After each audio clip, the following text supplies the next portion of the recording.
যতদূর চোখ যাবে বন্ধুরা দেখো চারধারে শুধু জল আর জল।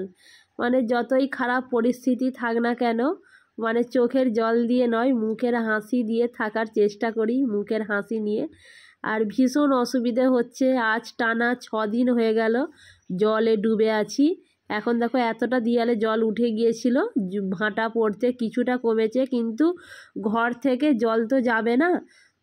আবার জল কমতে কমতে আবার জোয়ারের জল এসে আবার উঠে যাবে বেশি।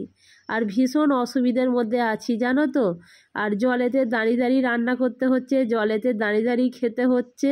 খালি রাত্রেবেলা শোয়ার সময়টা খালি কাপড় চেঞ্জ করতে হয়, কারণ সব সময় তো বিছনাতে আর বসে থাকলে হবে না। বিছনা আর জল পুরো এক, তবুও খাটটাকে ইঁট দিয়ে অনেকটা উঁচু করা হয়েছে। কোনো রকমে বিছনাটা মানে খাটটা খালি শুকনো আছে ডুবে নে, সেখানে বসে থাকা হয়।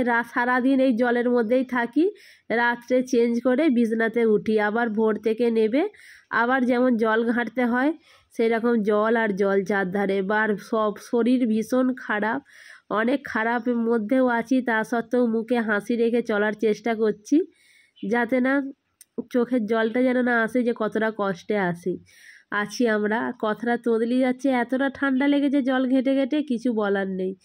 আর তাহলে চলো, আমরা এখন যেখানেই যেদিকে তাকাবে সেই দিকেই জল। আমাদের এদিকে তো অবস্থা ভীষণ খারাপ, বিশেষ করে আমাদের ঘরটা এত নিচু না। আর আমার ছোটো মেয়েটাকে নিয়ে ভীষণ চিন্তা, তারও খুব শরীর খারাপ হয়েছে, ঠান্ডা লেগে সর্দি কাশি। আর বিছানার সামনে যদি জল থাকে তাহলে কত আর আটকে রাখবো। আর যেদিকে তাকাবে দেখো উঠোনেতেই আমাদের এক গলা জল, আর ঘরেতে তো এক কোমর, মানে শুকনো কাপড়ে থাকাই যাচ্ছে না, সবসময় মানে ভিজেই যাচ্ছি আমরা। ঠান্ডা লেগেছে প্রচুর।